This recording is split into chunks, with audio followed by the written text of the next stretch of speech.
underwater filming is like this relatively new or relatively novel thing because they did milk it, but I loved it. And like the scene where they're sort of the US guys or UN, I forget who actually is there, the good guys that are sort of dropping in from the plane into the water, and then they're sort of like charging to meet each other in the middle of the ocean. It's just like, this is so cool. I love it so much. Damn, so good, fantastic. So rest in peace, Sean Connery. You will not be forgotten soon, mate. And you're an absolute legend, and what a legacy to leave behind. Hey, here. That actually brings me on nicely to my second drink of the evening. I'm gonna go for a martini. I'm gonna pay ultimate respects to Sean, and I'm gonna go vodka martini, shaken not stirred. Mate, dude, if you're doing that, I'm doing it.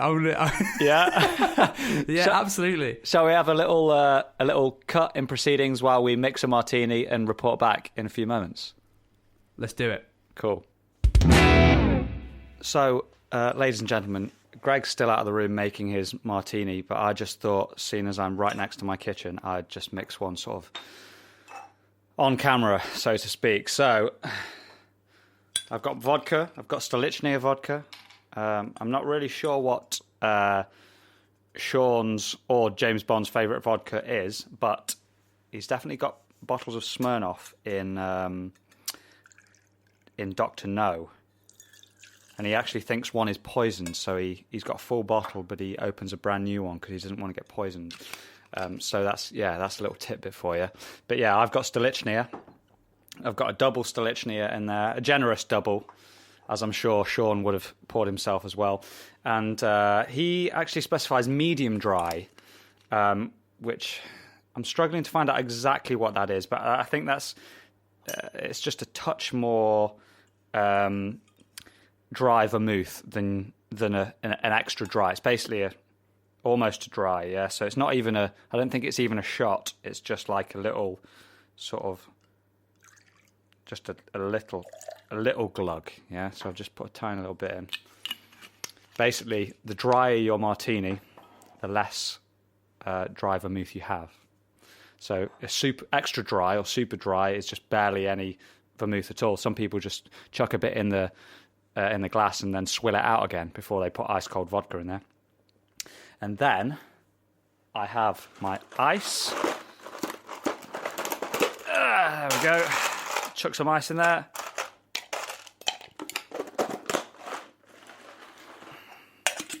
Pop the cap back on the shaker.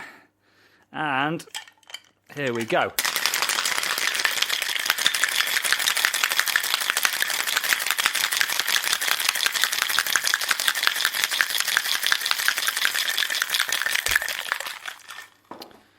Fantastic. And I might need a glass. That might help.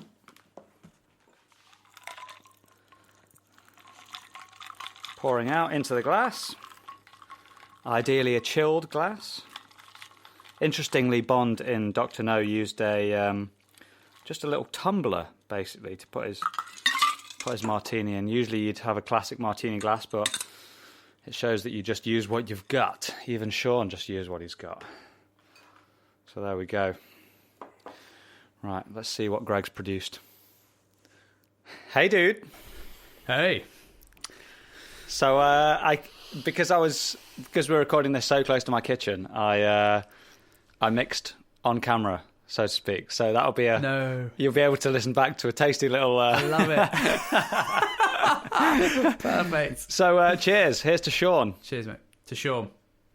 Cheers. Oh yeah, fantastic. Nice and strong. I've gone for a sort of a medium dry, which is what he requests in Dr. No when he's got to his hotel in Jamaica, and he in fact the hotel employee mixes it for him while he's sort of unpacking his bag. Yeah. So that's what I've gone for. How about you? How dry is that martini? So that's let's play. How dry is that martini? That's a good question. I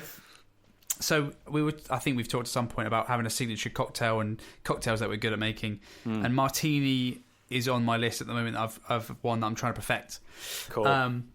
Hence, again, the Bond rewatching, it all links together. Oh, yeah. So I think it's pretty dry. Let me tell you how I made it, and then you can tell me how dry it is. Yeah, sure. Because this is the thing, I've never ordered a martini in a bar, so I don't know how a professionally dry martini or professionally wet or whatever martini is. Yeah. So I put, this is a strong one. I don't think it is anyway. So I've put 3 parts vodka, Cool. half a part of dry vermouth. Yeah, that's pretty I'm much going what... pretty dry. I was aiming for dry, but I don't know if that's medium or if that is what. Yeah, that's pretty much what I've got. Yeah, I did a healthy double, basically, and then just like half a shot, quarter to a half a shot of dry vermouth. But I was just saying earlier before you joined us, really? That yeah, like if you ask for an extra dry martini, like super dry or whatever, it's basically just a little drop in there, swill it round, and then chuck it out again. I've seen that happen in bars. And it's basically just vodka, ice cold vodka, or gin if you're going traditional. And it's just easier for the bartender. Yeah, sure. It's just neat liquor. I was thinking when I was making these, because I bought gin and I bought vodka to try the two. I thought in my head I'd prefer gin, because vodka for me just doesn't do it generally if I'm drinking it, I don't know, in a cocktail or something. It's not got enough of its own flavour, in my opinion. A standard vodka, rather. Yeah. But I went for the bison grass vodka, which I remember you've warned me about. It's definitely got a punch to it, but it has a flavour that isn't just, oh, that tastes like vodka, if you know what I mean. So maybe I kind of it's actually helping this for me. Right. I don't know. What vodka do you use? Stolichnia. I know in Bond it specifies Russian, obviously, doesn't it? Yeah. But so what are you using? Sorry, I've got Stolichnia, which is, I think, used to be Russian, but I think it's now made in Latvia. Now, okay. I think, according to the bottle. Right. I've taken it away again now, but yeah, it's it's one of these classic brands apparently, but that wasn't for any particular reason. I think the branding is very good. They definitely got me with the tall, slim bottle and the sort of red and gold like branding on the front. That does look really cool. But yeah, that bison grass stuff. Like, I've got a mate who's Polish, and I think that is Polish, isn't it? Or could be, yeah, it could definitely be. I don't actually know. I didn't look. Oh, maybe maybe it's not. Anyway, it was on deal, so I bought it. Sweet. Sorry, that's usually the way I buy things too. Yeah, and this mate bought a bottle of it and gave it to me as a gift, and I was like, it's just so different to sort of quote unquote regular vodka that it was like just blew me away. I was like, Jesus, it was so heavily flavoured that I thought it would flavour cocktails or like flavour stuff. But that's cool. If you're not actually a massive vodka fan, that's probably a good thing. It is definitely flavouring it. Like, I 100% agree with that. For me, I enjoy it, but for this, because it's a very simple cocktail, I think maybe it works. But I would imagine if you're starting to put that into something that's got multiple parts to it that need to work together, I can imagine it maybe throwing that off. Right. I need to try it with a more sort of neutral vodka, but at the moment I'm really enjoying it. I'm preferring it to gin, to a gin martini. So nice. The only problem I've got now is that, like you say, preferring a vodka martini to a gin martini, when you're in a bar ordering it, I feel like a noob asking for a vodka martini shaken. Yeah, because it's like, you know, everyone who's around you or the bartender's going to look at you like, all right, Mr. Bond, like, who do you think you are? Like, but I'm like, I want to say to them, no, actually, I prefer vodka, and shaken's good. I like the way that the water dissolves when you shake it. You know, but it's I feel obliged to ask for a stirred gin martini now. Do you know what I mean? Have you Yeah. Like I say, I've never ordered one. I think the first martini I ever drank was my own one. So I think I would ask Yeah, I don't know whether I'd have the confidence to go shaken. But what's that? Shaken, not stirred. Yeah. I'm not sure I'd be able to do that with a straight face. I would, but that's how I want it. Yeah, you're right. No, screw it. Yeah. Say it. No, I wouldn't. I wouldn't look down on you for hearing that. No. Most people don't have the balls to ask for a vodka martini. And if you're in a nice enough bar and you ask for a vodka martini, they'll ask you how you want it. Yeah.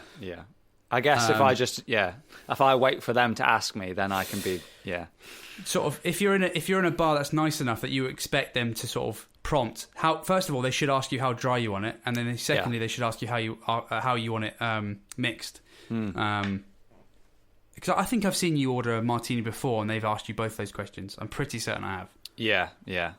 You ordered them. So as long as it's a decent bar, you'd be all right. Yeah, cool. Or unless I'm really drunk, and then I'll just come out with it. Yeah. A vodka martini, shaken, not stirred. Yeah. But that goes to the confidence, the Connery confidence, like of just, you know what you want. Yeah. You don't care at all what anyone around you thinks, and you just ask for it.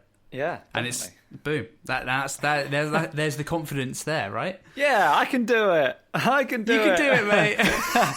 If I do one thing for Sean, it's go into a bar and order a vodka martini, shaken, not stirred, without raising an eyebrow. Yeah.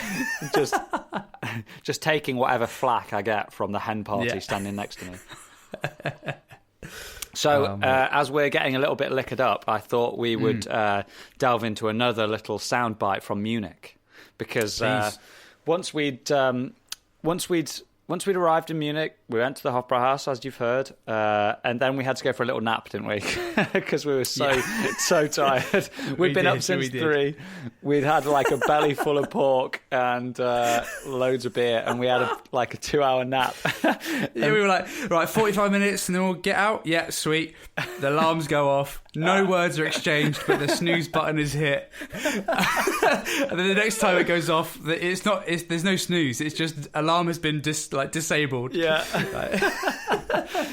But we finally force ourselves up and out, and we go for dinner at the Augustiner beer keller, which is similar sort of style, like traditional beer keller. They make all the beer there, and I imagine it would have just been jumping in Oktoberfest. Yeah. Although we were there in October, everything was sort of, pretty much cancelled. So we could still go in, but there was no organised fun, basically. But again, we had some schnitzel and some German mixed grill and a few more beers, and we made friends. We did our duty as global citizens, and we sort of made some friends with some people from around the world. So here's the clip. The natives. Yeah, there you go. Here's the clip. Yeah, we do. So I've got Greg mid toothbrush here. Okay, so we've got NFL sort of previews on for future games coming up. We've got croaky voices. It's got an embarrassing 11 minutes past midnight. We sound much drunker than we probably should be at this point, but bearing in mind that It's part of our own. Oh yeah, definitely. This is Bavaria keeping us down. So we've had a great evening. We've been to the Augustiner Keller. There's Augustiner Brewery, basically, and they've got like a big restaurant, brewery, bar sort of thing. Beer house. Beer keller, exactly. And we've had their classic beer, their sort of Helles, their Weiss beer, both of which were fantastic in litre quantities, obviously. Big steins, and we met a couple of locals, a few Bavarians. Canadian. Oh no, sorry. Yeah, Canadian. Bit of a mixture, wasn't it? Yeah, it seemed to me like a work night out that we crashed. It was like a United Nations work night out during COVID lockdown. So I can't remember how many people there were, but nobody was breaking any rules. Oh no, not at all. Kept to our own tables. Yeah, of course. Completely. But there were certain, there were people from Canada, people from Scotland, people from Indonesia, people from Britain, people from Bavaria. We sorted a lot of the world's problems this evening over a stein of Weissbier. Yeah, we all prousted. in several times. Yeah, several times within the legal limits and within legal distances between each other.